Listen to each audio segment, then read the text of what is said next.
Sirdaryo viloyati.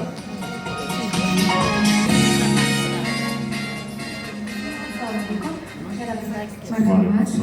Raqam tanlang. 14-raqam. Muxtor Shoxonov. Vaqt tugadi. Javomingiz 2 daqiqa. Marhamat. Qozoq adabiyotini yetuk vakillaridan biri bo'lgan Muxtor Shoxonov Qozog'iston Respublikasida tavallud topgan.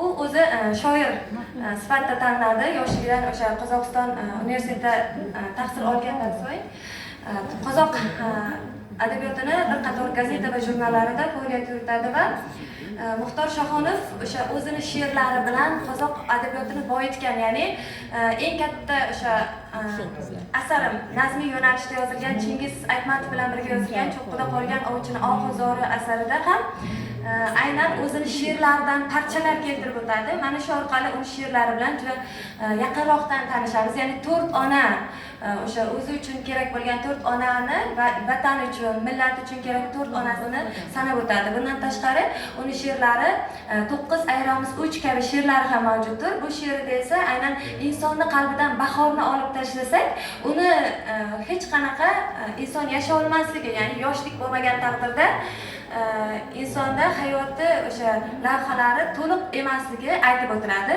Juda ko'plab she'rlari o'sha Dostoyevskiy bilan bo'lgan munosabatlari yoki Muxtor Avezov menga ustoz bo'ldi. Men o'sha Muxtor Avezovga havas qilib ismimni ham Muxtor qo'yishdi degan gaplarni aytishadi Muxtor Shoxonov.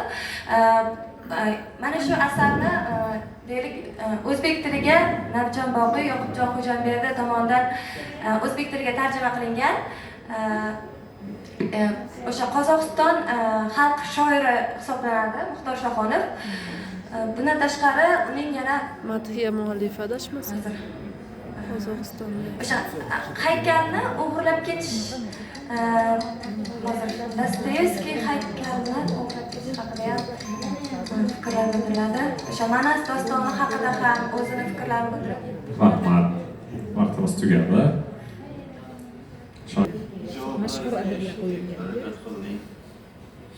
Ilhom darajasida bitta muhim bir joylar bor edi. Masalan, muhim joylar edi. Qozog'iston Respublikasi dedik. Shunday O'zbekiston Toshkentning yonidagi Chimkentda, Toshkent atrofida Chimkentda aytmadik. Bularni aytish kerak edi.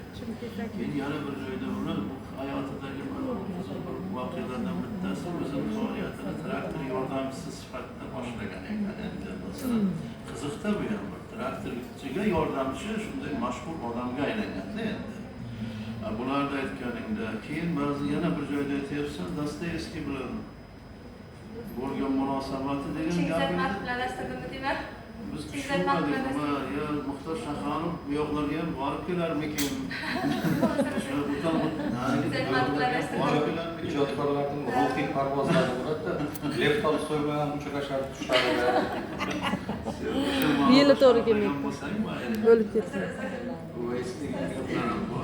Keyin ularda ham aytish kerak edi, biroz o'sha siyosiy faoliyati bor. 86-yilda yoshlar Cho'qqida qolgan o'shaning hofizorini sharhlashga harakat qilding. Haqiqatan bu 20-asrdagi juda katta bir dunyoni ogohlantirishga chaqirgan juda ulug' bir kitob. Juda ham yaxshi kitob. Bu kitob haqida to'xtalding. Xullas, menda 64 bor qizim. 64. 64. 64. Sizda bir ovozdan 64 bor. Rahmat ishtirok uchun.